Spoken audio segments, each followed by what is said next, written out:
Shalom, Shalom, pagi. Kak Ijin, Nyer. Shalom. Shalom.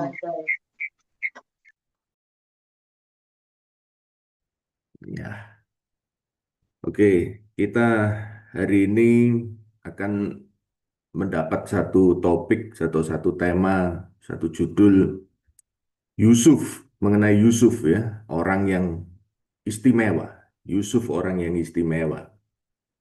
Nah, istilah atau ya istilah Yusuf adalah orang yang istimewa ini kita melihat di Kejadian 49 ayat 26, tapi kita akan baca mulai ayat 22 ya. Jadi pada waktu Yakub, bapaknya Yusuf ini menjelang dia akan meninggal, Yakub ini memberkati anak-anaknya termasuk Yusuf ini yang dia berkati mulai ayat 22. Dan kita semua tahu siapa Yusuf ini. Yusuf ini orang yang memang sangat istimewa. Di Alkitab juga kita sering sekali mendengarkan tentang Yusuf. Kita tahu apa yang sudah terjadi atas Yusuf, betapa hebat imannya, kekudusannya, dan sebagainya. Nah, ini yang kita akan baca, apa kata bapaknya sendiri terhadap Yusuf ini. Seperti apa sih Yusuf ini? Ini kesan langsung dan berkat langsung dari bapaknya, dari Yakub. Ayat 22 dikatakan, Yusuf adalah seperti pohon buah-buahan yang muda, pohon buah-buahan yang muda pada mata air atau dekat pada mata air. Dahan-dahannya naik mengatasi tembok. Jadi ini keistimewaan dari Yusuf ya. Dia digambarkan oleh bapaknya, dia seperti pohon muda, jadi pohon yang kuat dan berbuah, pohon buah-buahan. Dia berbuah, pohon muda yang berbuah. Ada buahnya, buah itu bisa dinikmati. Kita tahu bahwa Yusuf itu adalah penyelamat bagi keluarganya, bagi keluarga Israel di tengah-tengah kelaparan yang hebat. Itulah buah dari Yusuf. Katakan juga dia dekat pada mata air, yaitu dekat pada sumber kehidupan. Kita tahu bahwa selama Yusuf itu di Mesir, dia terlunta-lunta sebagai budak dan sebagai tahanan. Ya, dia masih bisa waras pikirannya. Itu karena dia punya Tuhan yang dia dekat. Kalau dia tidak ada Tuhan yang dia dekat, saya pikir orang semacam itu mungkin sudah miring sudah. Pikirannya pasti sudah tidak waras. Bagaimana orang tidak salah disalah-salahkan sampai nasibnya terjerumus seperti itu. Tapi dia masih bisa waras itu aja. Itu membuktikan bahwa dia punya sumber kekuatan yang dia pegang, yang dia dekat. Nah ini Yakub mengatakan, dia dekat pada mata air, sumber kehidupan. Bahkan dia dahan-dahannya naik mengatasi tembok. Jadi di situ dikatakan seperti pohon itu dia tidak tinggal diam stagnan begitu saja, tetapi dia bertumbuh. Bahkan dahan-dahannya sampai melampaui. Artinya dia punya pengaruh itu bertumbuh bahkan sampai melampaui batas-batas. Ya, batas tantangan, halangan dia lampaui itu semua. Ini keistimewaan Yusuf yang pertama. Dia seperti pohon yang tidak bisa dibendung dan dia berbuah-buah, bisa dinikmati hasilnya oleh banyak orang.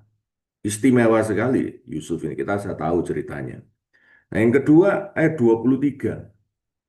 Ya, Yakub mengatakan, Yusuf walaupun pemanah-pemanah itu mengusiknya, memanahnya, menyerbunya, namun panahnya tetap kokoh dan dan lengan tangannya tinggal liat, tetap kuat oleh pertolongan yang maha kuasa pelindung Yakub, oleh sebab gembalanya gunung batu Israel, oleh Allah ayahmu yang akan menolong engkau. Ya. Jadi jelas Yusuf ini istimewa karena dia dilindungi dan ditolong oleh Allah itu sendiri. Walau ia diserang secara licik oleh pemanah-pemanah, ya, tetap dia dalam perlindungan Tuhan. Jelas terbukti perlindungan ini mulai dari saat dia ditangkap oleh saudara-saudaranya, masuk dalam sumur, dijual, difitnah sampai ia menjadi perdana menteri di Mesir. Ya, saya yakin Yusuf waktu dia jadi perdana menteri di Mesir itu dia juga masih banyak musuhnya. Ini memang spekulatif ya, nggak ada di Alkitab. Tapi kalau kita lihat dari kehidupan Daniel yang mirip juga seperti Yusuf ini, ya, dari mana dia orang yang tadinya biasa saja tiba-tiba menjadi orang penting, dimanapun pasti akan timbul ketidaksenangan, akan timbul musuh-musuh. Tetapi di hadapan semua musuh itu, di hadapan semua tantangan itu, nyata bahwa Tuhan melindungi dan Tuhan menolong Yusuf. Istimewa Yusuf ini, dia dilindungi dan ditolong. Dan yang ketiga, mulai ayat 25b, kita melihat di situ bahwa Allah yang Maha Kuasa memberkati engkau dengan berkat dari langit di atas, dengan berkat samudera raya yang letaknya di bawah. Di atas diberkati, di bawah diberkati, dengan berkat buah dada dan kandungan. Ini berkat yang lengkap, berkat untuk beranak cucu yang sehat, yang kuat. Ya. Jadi kita melihat mengapa Yusuf itu istimewa. Wah, dia kuat kokoh seperti pohon, tidak terbendung. Dia berbuah-buah lebat.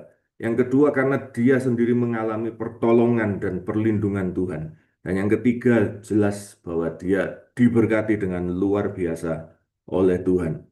Ya, berkat yang komplit, berkat yang istimewa, yang dikhususkan ya untuk Yusuf ini. Em, jadi orang ini istimewa sekali. Dia sudah diberkati, tetapi orang itu diberkati untuk dia dikhususkan. Istilah dikhususkan ini memang eh, ada di ayat 26 ini. Berkat ayahmu melebihi gunung-gunung yang sejak dahulu, yakni yang paling sedap di bukit-bukit yang berabad-abad, semua itu turun ke atas kepala Yusuf, ke atas batu kepala orang yang teristimewa. Teristimewa di sini maksudnya adalah orang yang dipisahkan, orang yang dikhususkan. Seperti Nazir itu memang dikhususkan. Nah, di antara saudara-saudaranya. Berkat itu diberikan karena Yusuf itu istimewa. Istimewa berarti punya tujuan khusus. Yusuf dikhususkan untuk suatu tujuan. Kita sudah tahu dalam kisahnya Yusuf. Dia memang dikhususkan untuk satu tujuan, yaitu untuk menyelamatkan keluarga Israel. Bapak Ibu, kita melihat bahwa berkat itu tidak diberikan secara sembarangan pada Yusuf. Dan saya yakin juga kepada kita sekalian. Jika kita memang diberkati oleh Tuhan, mari kita juga mulai memikirkan apa yang dikhususkan untuk kita. Kita seharusnya melayani di dalam hal apa? Apa buah kita? Gitu ya. Pada saat kita menerima berkat, kita berterima kasih, tetapi berkat itu bukan untuk dinikmati sendiri, tetapi berkat itu juga untuk sesuatu, untuk digunakan pada sesuatu yang memang kita dikhususkan untuk itu. Baru kemarin saya ketemu dengan seorang anak muda, ya mungkin sudah tidak terlalu muda ya, mungkin sudah 30-an ke atas. Ya, seorang pengusaha di Jakarta, dia ngomong begini, saya sudah 10 tahun bekerja, kerja sendiri ini, saya diberkati Tuhan.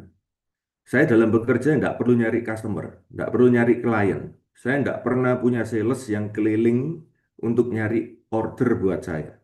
Order datang sendiri. Enak kayak gitu ya. Order datang sendiri. Nah, gimana kok bisa datang sih? Iya, satu dapat order, dia cerita sama temannya, temannya ngorder saya juga. Nah, selalu berkelanjutan seperti itu selama 10 tahun. Tidak tidak Tidak pernah dia kekurangan order. Akhirnya dia mengenali bahwa ini berkat dari Tuhan. Ini berkat dari Tuhan. Kemudian dia bertanya kepada Tuhan, Tuhan, saya 10 tahun ke depan saya tidak mau kayak gini terus. Saya diem aja seperti ini. Tuhan tolong berikan satu misi, satu pelayanan buat saya. Apa Tuhan? Nah, kemudian selama itu memang dalam masa mudanya dia punya pengalaman-pengalaman hidup yang tertentu, yang dikhususkan untuk dia. Sehingga akhirnya setelah dalam doa itu Tuhan menetapkan dalam hatinya, kamu harus punya pelayanan untuk kaum muda, khususnya terkait dengan eh, masa-masa pacaran, masa-masa bertunangan. Itu suatu pelayanan yang spesifik sekali. Tapi saya lihat dalam kesaksiannya itu dia punya pemahaman bahwa, oh, aku ini sudah diberkati Tuhan. Sungguh tidak pantas kalau aku ini sudah diberkati Tuhan, tetapi kok tidak ada outputnya, tidak ada hasil, tidak ada pekerjaan yang dia lakukan. Ya, jadi dari situ saya melihatnya berkat ini pada Yusuf pun seperti itu. Berkat yang luar biasa, yang lengkap, melebihi berkat gunung-gunung, berabad-abad turun ke atas batu kepala Yusuf karena dia dikhususkan dan dia harus bekerja mempergunakan berkat-berkat itu. Ini yang saya lihat. Nah, jadi kita sudah melihat tiga hal dari kejadian 49 ini. Mengapa Yusuf ini istimewa.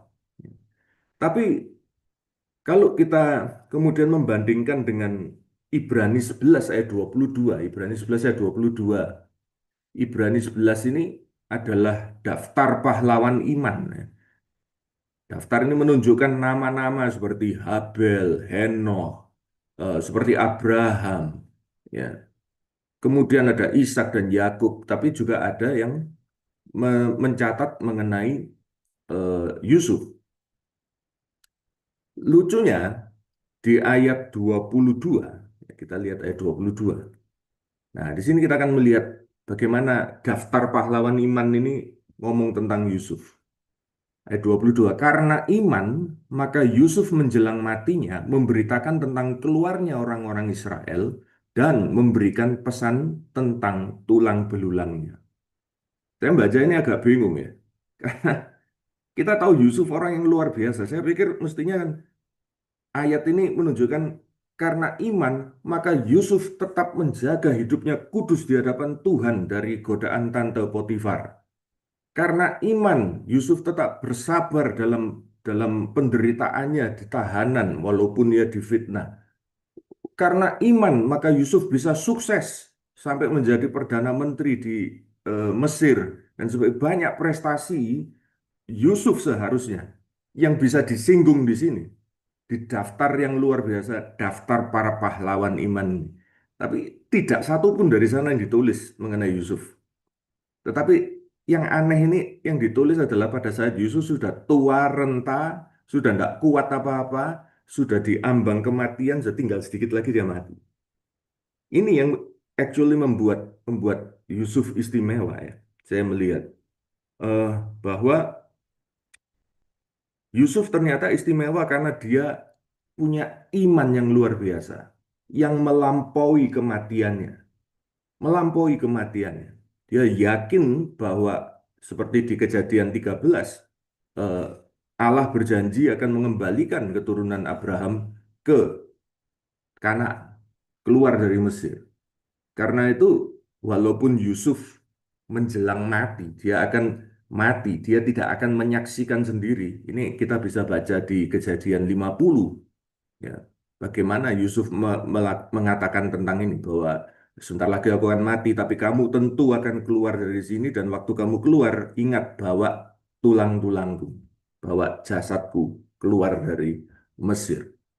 Ini seperti janji yang juga diberikan kepada kita, pada orang percaya, janji kehidupan kekal, janji bahwa kita akan tidak terkena atau luput dari murka Allah, janji bahwa Tuhan selalu beserta kita, janji mengenai akhir zaman kita akan bertemu dengan Dia, di awan-awan, kita akan berkumpul hidup dalam kekekalan di Yerusalem baru. Ini janji-janji yang tidak akan kita dapatkan pada saat kita hidup. Ini harus jelas.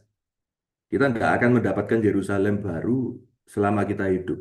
Kita akan, banyak dari kita yang akan mati terlebih dahulu. Mungkin akan ada yang langsung kita diangkat. Tapi janji-janji mengenai keadaan akhir ini tidak akan kita dapatkan semasa kita hidup. Istimewanya istimewanya Yusuf, dia mengimani janji itu seperti halnya satu hal yang real, yang nyata. Walaupun dia tidak bisa mendapatkannya sekarang, tetapi dia melihat ke depan dan dia bisa melihat janji itu real sekali, nyata sekali. Nah, ini istimewa dari Yusuf. Saya membayangkan kita mungkin semua ya menghadapi kematian ya, seperti Yusuf. Iman dia bawa sampai ke ambang kematian, dia yakin tidak ragu Tuhan akan memenuhi janjinya. Kita sendiri nanti menghadapi kematian kita. Saya pikir mungkin kita ada ketakutan. Mungkin kita takut, waduh, nanti sakit ya. Sakitnya bagaimana? Saya pikir manusiawi, kita punya ketakutan, wah nanti sakitnya nih luar biasa, saya takut. Gini. Suatu ketakutan yang bisa kita serahkan pada Tuhan. Mungkin kita takut bagaimana nasib dari keluarga kita kalau kita tinggalkan. Tuhan, jangan ambil saya sekarang, bagaimana istri saya, bagaimana suami saya, bagaimana anak saya, siapa yang akan mengurus mereka. Ya, sesuatu hal yang manusiawi, yang kita bisa juga serahkan pada Tuhan. Bahwa sepeninggal kita, Tuhan adalah Tuhan yang bertanggung jawab. Bahwa Tuhan akan bertanggung jawab. Ini iman yang kita bisa lihat dan kita bisa harapkan. Walaupun ini tidak dalam masa hidup kita. Tuhan adalah Tuhan yang bertanggung jawab. Dia yang akan mengurus keluarga kita. Dia yang akan mengurus anak-anak kita. Tentunya kita pun juga harus mengambil sikap ya, mempersiapkan diri. Mempersiapkan ekonomi dan sebagainya. Asuransi mungkin. Tetapi satu hal yang kita jelas tidak perlu takut, yaitu takut bahwa Tuhan ingkar janjinya. Ternyata bahwa segala sesuatu yang kita imani ini omong kosong. Itu seharusnya kita bereskan pada saat ini. Bagaimana kita yakin iman kita bahwa bahwa Tuhan Yesus Kristus itu benar. Itu harus kita fixkan, kita harus yakinkan sekarang. Kalau saat masa hidup kita ini adalah kesempatan di mana kita bisa mendapatkan keyakinan itu sebetulnya.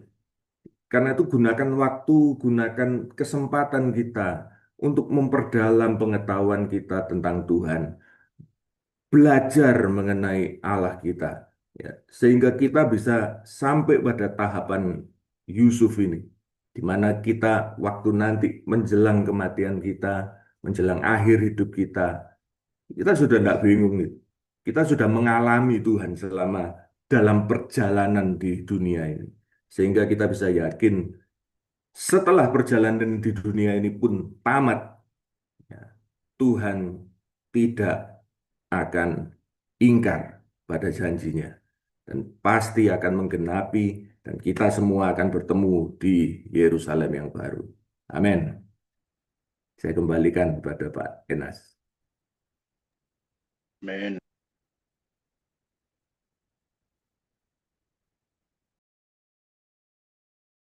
Puji Tuhan, terima kasih untuk berkat firman Tuhan yang luar biasa di pagi hari ini. Tuhan memberkati kita semuanya. Mari Bapak Ibu, kita bersyukur untuk firman yang kita sudah nikmatin pada pagi hari ini. Kita adalah anak-anak tebusan Tuhan, seperti Yusuf yang istimewa. Dan kita adalah orang-orang yang istimewa, yang sudah ditebus dan diselamatkan oleh Tuhan. Terima kasih Tuhan untuk firman-Mu yang luar biasa di pagi hari ini. baik bagi kami Tuhan.